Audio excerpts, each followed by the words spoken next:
Different type, different mood. Make you feel it, this a groove. Ooh. Different palette, other foods I put you on too. Basically what I be saying, I'm really that dude. I'm really that. How are y'all today? Good. Them not having Travis Hunter, what in your observations been on tape, how do you think that impacts their secondary and their defense? Well, obviously he's a really good player, one of the best in the country at what he does. You know, he plays a lot of snaps. He plays very fast and physical. So losing a player like that, you know, on the defense, you know, is tough. But they're going to do a good job in the back end. They've done a really good job everywhere else throughout the season. So I don't anticipate it being much different. Maybe some of the coverages might change slightly, but you know, I won't anticipate it. We just got to see what they're going to do during the game and just know that they're going to be kind of moving around all over the place and do sort of everything. You played Shiloh earlier in your career. He's a productive guy back then in 2020. What do you see on film in terms of, is he the same player that you remember from years ago? Is he a different guy? What does he bring to that secondary? Yeah, he does a good job. He's always in the right spot. You know, he does a really good job making open field tackles. He does a really good job when the ball's in the air. He does obviously a good job in man-to-man, and you know, he's a good safety. And you know, I anticipate him being all over the field, you know, making a lot of impactful plays for him. But what do you guys do to kind of handle the hype for this game and all the build-up? Well, you know, we just go to work and we let that noise stay outside, and we let it kind of, you know, we let the fans and everybody else outside of the program, you know, handle all the noise, and we just go to work and we want to do whatever we can to be prepared for the game and, you know, handle our preparation going into the game so that we can be prepared for the game and we can go out and play fast and, you know, we're ready for the moment. And, you know, with games like these, you know, the build-up is always big, and, you know, a lot of us have played in big games. They've played in big games, so, you know, it's going to be a you know, high intense game once we get out on the field, but you know, I expect it to you know, settle down as the game goes and just be football again.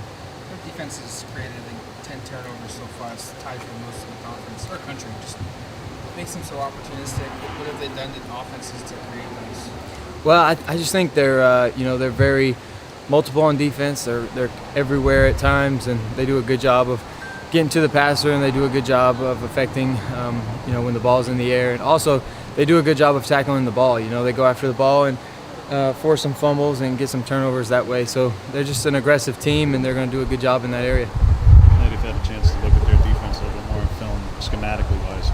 How similar is what they're running to either what you saw against Bama in your time in Auburn, or maybe Tennessee, or one of those teams that just, it's very similar to even to what you guys do in practice every day now? Yeah, you know, it's a little bit similar with the coaching tree, with you know, some of their coaches being around that kind of you know, coaching tree themselves. And but you know, at the end of the day, a lot of teams, especially in our conference, they do a lot of similar things. And you know, like I said, they're very multiple, so they can get into about anything they want, and they're probably going to be very game plan specific. So they'll do a good job of game planning against us, and they're not just going to line up and do what they do, but they're going to try to another way they're aggressive and force turnovers is they game plan different week, and so I think they're going to have a good plan. It seems like you're sliding a bit more this year. Is that just something that happened because of your injury at the end of last year, where you're more conscientious about taking on hits? How many slides have I slid? Good question. So how do you know if I've slid more? It just seems like compared to last year. No, it has nothing to do with that. You know, I think a run's a run, and you got to protect yourself in this league. And so bring me that stat next time. I'd like to see it.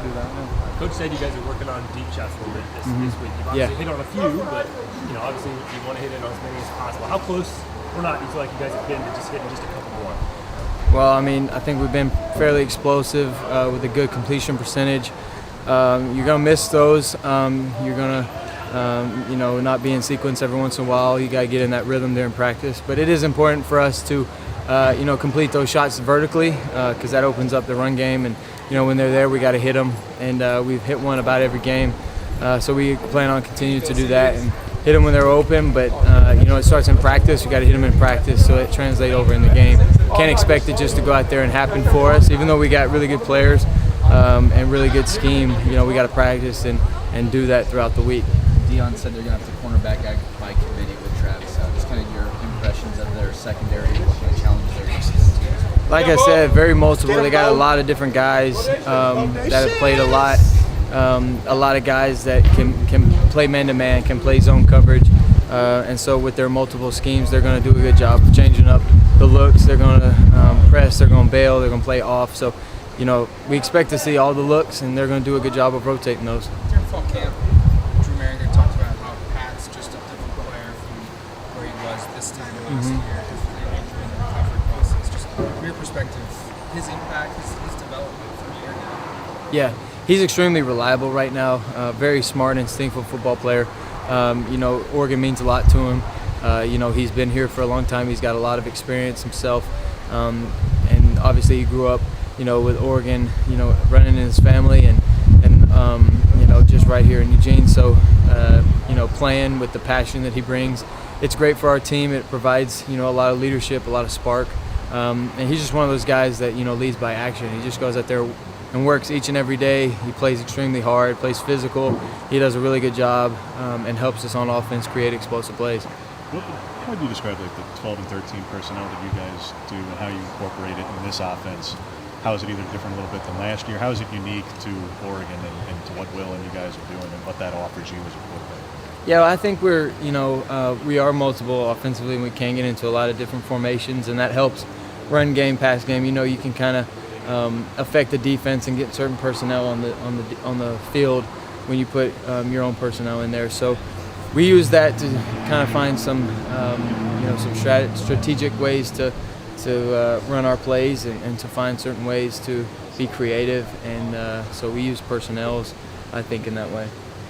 What's the reaction been like back in Alabama, friends and family seeing you and Tez on the field once again? I'm sure it's got to be a special moment. Yeah, we've gotten a lot of people reach out. A lot of people come out and watch games, and so it's special to have friends and family like we do, and so supportive of where we are, and just happy to see us enjoying life, enjoying football, and being at a place like this. And so we, obviously it's our job to continue to do that and continue to work hard and use what we have and use it to the best of our ability. How did this charitable cleat opportunity come together for you that's going on this weekend? It was just brought to me, and I'm excited to use my platform in bigger ways than just football. Thank y'all. Thanks, Bob.